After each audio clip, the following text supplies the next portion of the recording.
214 대 190, 190 대 189, 189 대 180. 이 숫자들이 무엇을 의미하는지 아시나요? 바로 2025년 전 세계 여권 파워 순위에서 나타난 충격적인 역전 현상입니다. 한국이 214개국을 자유롭게 드나들 수 있는 여권으로 세계 2위에 올랐고, 일본은 189개국으로 3위, 그리고 미국은 180개국으로 10위권 밖으로 밀려났죠. 도쿄의 한 방송국 보도부, 모니터 속 켈리앤드 파트너스 발표 자료를 바라보던 기자들의 표정이 일그러졌습니다. 말도 안 돼. 이게 무슨... 누군가의 혼잣말이 정적을 깼죠. 보도국장의 목소리가 회의실을 가득 채웠습니다. 이 순위는 일시적 현상이야. 한국 띄우기 조심하고 우리 체면 살리는 각도로 가. 그런데 정말 그럴까요? 단 하나의 숫자 차이가 그저 통계상의 오차에 불과할까요? 싱가포르의 한 투자 포럼에서 한 펀드 매니저가 이렇게 말했습니다. 여권 파워는 곧 국가 리스크의 반대 지표다. 한국에 투자하는 이유. 190개국이 그들을 믿는다는 증거 아닌가. 그 말에 일본 기자 한 명이 입술을 깨물었죠. 자신이 믿어왔던 일본의 우월함에 처음으로 균열이 생기는 순간이었습니다. 과연 여권 한 장에 새겨진 국가의 이름은 얼마나 무거운 것일까요? 그리고 한 일본 기자가 생방송을 앞두고 왜 떨리는 손으로 편지를 꺼내들었을까요? 지금부터 그 이야기를 들려드리겠습니다. 안녕하세요. 저는 일본 지상파 방송국에서 일하는 기자 다나카 켄입니다. 38년 인생, 그중 15년을 이 일에 바쳤죠. 저는 늘 일본이 아시아 최고라고 믿어왔습니다. 아니, 믿어야만 했다는 게 맞겠네요. 그날도 평범한 아침이었습니다. 커피를 마시며 모니터를 켰는데 헬리앤드 파트너스의 최신 여권 순위가 떴죠. 한국 2위, 일본 3위. 처음엔 오타인 줄 알았어요. 다시 봤습니다. 한국 190개국, 일본 189개국. 단 하나 차이였지만 그 하나가 모든 걸 바꿔놓았죠. 다나카, 너 싱가포르 출장 가잖아. 인천 경유하니까 공항 좀 찍어와. 사토 국장의 지시였습니다. 그의 의도는 명확했죠. 한국 공항의 혼잡함을 보여주고 일본의 효율성을 부각시키라는 거였어요. 저도 그럴 생각이었고요. 인천공항에 도착했을 때 제 예상은 완전히 빗나갔습니다. 한국 여권 소지자들이 지나는 자동 출입국 심사대는 텅 비어 있었어요. 아니, 정확히는 너무 빨리 통과해서 비어 보였던 거죠. 반면 다른 나라 여권을 든 사람들은 길게 줄을 서 있었습니다. 카메라를 들었지만 제가 찍고 싶었던 그림은 없었어요. 대신 한국인들의 가벼운 발걸음과 자신감 넘치는 표정들만 렌즈에 담겼죠. 한 비즈니스맨이 전화하며 지나갔습니다. 응, 방금 통과했어. 5분도 안 걸렸네. 그 말이 귓가에 맴돌았어요. 싱가포르에 도착해서 경제 포럼을 취재했습니다. 각국 투자자들과 기업인들이 모인 자리였죠. 점심시간 독일 펀드 매니저와 대화를 나눴는데 그가 불쑥 이런 말을 했어요. 다나카 씨, 한국 시장 어떻게 보세요? 우리는 이미 포트폴리오 비중을 늘렸습니다. 왜죠? 특별한 이유라도. 여권 파워 보셨잖아요. 190개국이 비자 면제라는 건 그만큼 국제사회가 한국을 신뢰한다는 증거예요. 외교, 경제, 치안, 보건, 모든 면에서 검증됐다는 거죠. 투자자 입장에선 이보다 확실한 지표가 없어요. 그의 말에 할 말을 잃었습니다. 제가 단순한 숫자로만 봤던 것이 실제 투자 결정에 영향을 미치고 있었던 거예요. 포럼장 한쪽에서 미국 기업 관계자들이 대화하는 게 들렸습니다. 한국 출장 가기 정말 편해졌어. 비자 신경 쓸 필요 없으니까. 그러게, 우리는 아직도 여기저기 비자 받아야 하는데. 그들의 대화에서 묘한 부러움이 느껴졌어요. 세계 최강대국이라는 미국인들이 한국 여권을 부러워하고 있었던 거죠. 취재 마지막 날, 싱가포르에서 스타트업을 운영하는 한국 교민을 만났습니다. 40대 중반의 차분한 인상의 남자였죠. 인터뷰는 예정보다 길어졌어요. 아니, 제가 계속 질문을 던졌다는 게 맞겠네요. 여권 순위가 그렇게 중요한가요? 그가 잠시 커피를 마시더니 천천히 말했습니다. 다나카 씨, 여권은 단순한 신분증이 아니에요. 그건 국가가 세계에 보여주는 신뢰의 증표죠. 국방이 튼튼해야 하고, 경제가 안정적이어야 하고, 외교 관계가 원만해야 하고, 보건 시스템이 믿을 만해야 해요. 이 모든 게 합쳐져서 만들어내는 게 여권 파워예요. 하지만 일본도 훌륭한 나라죠. 하지만 인정할 건 인정해야 하지 않을까요? 한국이 이룬 성과를요. 그의 말에 뭔가 목구멍에 걸린 듯한 느낌이 들었어요. 제가 평생 믿어온 무언가가 흔들리는 느낌이었죠. 제가 처음 싱가포르 왔을 때만 해도 한국 여권으로 갈 수 있는 나라가 170개국도 안 됐어요. 그런데 지금은 190개국이죠. 이게 하루아침에 된 일인가요? 아니에요. 꾸준한 외교 노력, 경제 성장, 문화적 소프트 파워. 모든 게 쌓여서 만든 결과예요. 그는 창밖을 바라보며 말을 이었습니다. 다나카 씨는 기자시잖아요. 팩트를 중요하게 생각하실 거예요. 190대 189. 이게 팩트예요. 이걸 인정하는 데서부터 진짜 저널리즘이 시작되는 거 아닐까요? 인터뷰를 마치고 호텔로 돌아왔지만 그의 말이 계속 머릿속을 맴돌았어요. 카메라에 담긴 영상을 다시 봤습니다. 인천공항의 신속한 통관, 싱가포르 투자자들의 확신에 찬 목소리, 그리고 한국 교민의 담담한 자부심. 이 모든 게 하나의 메시지를 전하고 있었죠.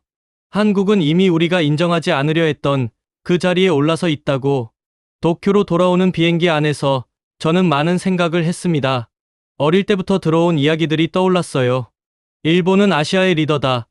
한국은 우리를 따라올 수 없다. 그런데 정말 그럴까요? 공항에 도착해서 제 일본 여권을 꺼내봤습니다. 빨간색 표지에 금색으로 새겨진 국화 문양. 자랑스러워했던 이 여권이 처음으로 무겁게 느껴졌어요. 방송국에 도착하자마자 사토 국장이 불렀습니다. 취재는 어떻게 됐나? 네, 영상은 충분히 확보했습니다. 좋아. 내일 저녁 메인 뉴스에서 다룰 거야. 단, 톤 조절 잘해. 한국 이의는 일시적 현상이고 일본의 저력은 여전하다는 식으로. 하지만 국장님, 제가 현장에서 본 건 다나카, 우리가 전달해야 할 건 시청자가 듣고 싶어 하는 이야기야. 불편한 진실 말고. 그의 말에 아무 대답도 할 수 없었습니다. 그저 고개만 끄덕였죠. 하지만 마음 한구석이 계속 불편했어요. 집에 돌아와서 아버지께 전화를 드렸습니다. 은퇴한 공무원이신 아버지는 여전히 일본의 영광을 그리워하시는 분이죠. 아버지, 한국 여권 순위가 일본보다 높다는 거 아세요? 그런 말도 안 되는 소리를 왜 하니? 헨리앤드 파트너스 공식 발표예요. 일시적인 거겠지. 일본은 영원히 아시아 최고야. 아버지의 확신에 찬 목소리를 듣고 있자니 제가 본 현실과의 괴리가 더욱 크게 느껴졌어요. 밤새 원고를 썼습니다.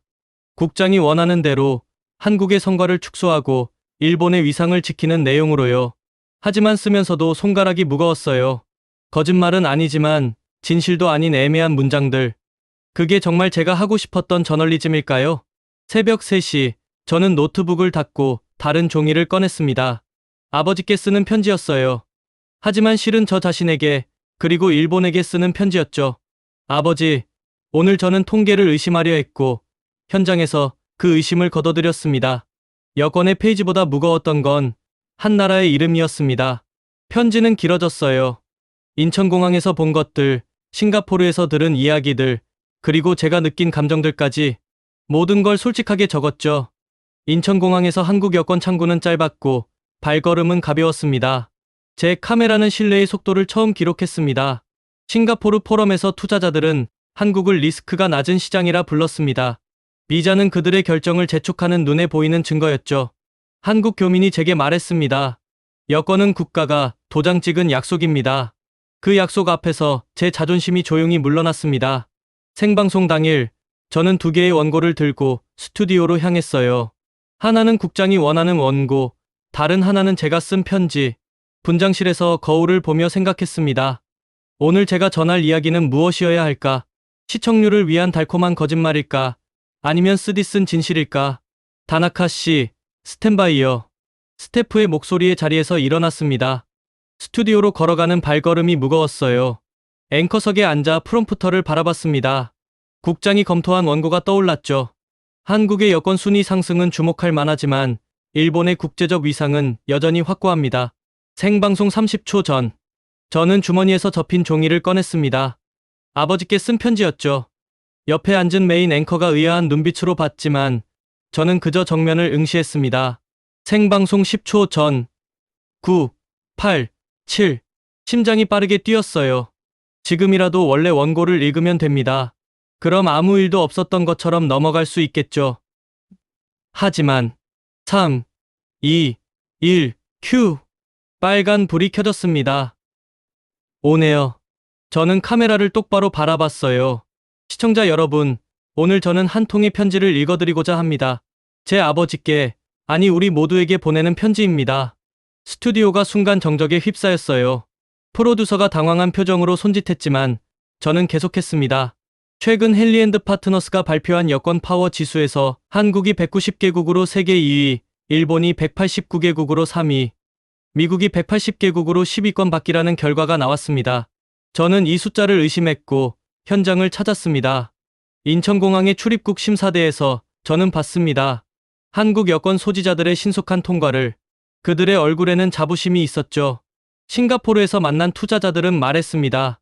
여권 파워는 국가 신뢰도의 총합이라고. 그들은 이미 한국에 베팅하고 있었습니다. 조정실이 술렁였어요. 사토 국장이 프로듀서에게 뭐라 소리치는 게 보였지만 저는 멈추지 않았습니다. 한국 교민 한 분이 제게 이렇게 말씀하셨습니다. 여권은 국가가 세계에 보여주는 약속이라고. 외교, 경제, 안보, 보건, 모든 분야에서 쌓아올린 신뢰가 여권 한 장에 담긴다고요. 저는 일본인으로서 그리고 저널리스트로서 인정합니다. 한국은 우리가 무시하려 했던 그 자리에 이미 올라섰습니다. 190개국이라는 숫자는 단순한 통계가 아닙니다. 그것은 세계가 한국에 보내는 신뢰의 표현입니다. 카메라 너머로 시청자들이 보이는 듯했어요. 누군가는 충격을 받았을 것이고, 누군가는 분노했을 것이고, 또 누군가는 고개를 끄덕였겠죠. 우리는 너무 오랫동안 과거의 영광에 안주했습니다. 한국을 낮춰보며 우리의 우월감을 지키려 했죠. 하지만 세계는 이미 변했습니다. 인정할 건 인정해야 합니다. 그래야 우리도 앞으로 나아갈 수 있습니다. 마지막으로 이 말씀을 드리고 싶습니다. 여권은 도장의 잉크가 아니라 신뢰로 찍는 인장입니다. 그리고 오늘 세계는 한국 위에 그 인장을 또렷이 남겼습니다. 방송이 끝나고 스튜디오는 침묵에 잠겼어요. 그 정적을 깬 건 조명 감독의 작은 박수였습니다. 이어서 카메라맨이, 오디오 스태프가 박수를 쳤죠. 물론 모두는 아니었어요. 하지만 그 순간 저는 제가 해야 할 일을 했다는 확신이 들었습니다. 사토 국장이 환한 얼굴로 다가왔어요. 다나카, 너 지금 무슨 짓을 한 거야? 저널리스트가 해야 할 일을 했습니다. 당장 사과 방송을 준비해. 아니요. 저는 팩트를 전했을 뿐입니다. 그날 밤 방송국 홈페이지는 폭주했어요. 찬반 의견이 격렬하게 부딪혔죠. 드디어 진실을 말하는 기자가 나왔다. 매국노다. 용기 있는 고백이다. 일본의 자존심을 팔았다. 하지만 그 중에서 제게 가장 기억에 남는 댓글이 있었어요. 저는 한국에서 일하는 일본인입니다. 다나카 기자님 말씀이 맞습니다. 한국은 이미 많이 변했고 성장했습니다. 우리가 인정하지 않는다고 해서 현실이 바뀌는 건 아닙니다. 진실을 말해주셔서 감사합니다. 다음 날 아침 아버지께서 전화를 하셨어요. 내가 어제 한 방송 봤다. 죄송합니다. 아버지. 잠시 침묵이 흘렀습니다. 그리고 아버지가 말씀하셨죠. 켄, 내가 옳았을지도 모르겠구나. 인정하기 싫지만 세상은 변했어. 우리도 변해야겠지. 전화를 끊고 창밖을 바라봤습니다. 도쿄의 아침은 여전히 바빴고 사람들은 여전히 걸어가고 있었죠. 하지만 뭔가 달라진 게 있었어요. 적어도 저에게는요. 며칠 후 한국의 한 언론사에서 인터뷰 요청이 왔습니다. 망설이다가 응했어요. 화상으로 진행된 인터뷰에서 한국 기자가 물었습니다. 후회하지 않으십니까? 아니요. 오히려 늦었다고 생각합니다. 진실은 때로 불편하지만 그걸 외면한다고 해서 사라지는 건 아니니까요. 일본 내 반응은 어떻습니까? 분분합니다. 하지만 중요한 건 대화가 시작됐다는 거예요. 한국을 제대로 바라보자는 목소리가 나오기 시작했습니다. 인터뷰를 마치고 나니 마음이 한결 가벼웠어요. 그로부터 한 달이 지났습니다. 저는 여전히 기자로 일하고 있어요.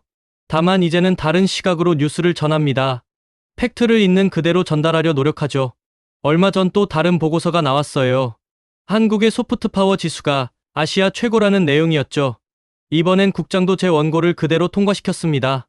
다나카, 이번엔 내 방식대로 해봐. 변화는 천천히, 하지만 확실히 일어나고 있었어요. 저는 가끔 그날 싱가포르에서 만났던 한국 교민의 말을 떠올립니다. 인정할 건 인정해야 한다고. 그 말이 얼마나 어려운 일인지 이제는 압니다. 하지만 그게 시작이라는 것도 알게 됐죠. 여권 한 장의 무게. 그것은 단순히 종이의 무게가 아니었습니다. 그 안에는 한 나라의 역사와 현재, 그리고 미래가 담겨 있었어요. 한국은 그 무게를 견디며 앞으로 나아갔고 세계는 그것을 인정했습니다. 일본도 할 수 있습니다. 과거의 영광에만 기대지 않고 현실을 직시하며 다시 도약할 수 있어요. 그 첫걸음은 인정에서 시작됩니다. 한국이 이룬 것을, 그리고 우리가 놓친 것을 인정하는 것에서요. 오늘도 저는 뉴스를 준비합니다. 카메라 앞에서 팩트를 전하기 위해서요. 때로는 불편할 수도 있고, 때로는 자존심이 상할 수도 있습니다. 하지만 그것이 진짜 저널리즘이라고 믿습니다. 여권의 무게를 아는 것. 그것은 단지 숫자를 아는 것이 아니라 그 뒤에 숨은 노력과 신뢰를 이해하는 것입니다. 한국은 그것을 보여줬고, 이제 우리 차례입니다. 마지막으로 한국의 시청자 여러분께 이 말을 전하고 싶네요. 여러분의 여권이 가진 무게를 자랑스러워하세요. 그것은 하루아침에 얻어진 것이 아닙니다. 오랜 시간 쌓아올린 신뢰와 노력의 결과죠. 190개국이 여러분을 환영한다는 것. 그것이 얼마나 대단한 일인지 아시기 바랍니다. 그리고 일본인 한 명으로서 말씀드립니다. 축하합니다. 진심으로요.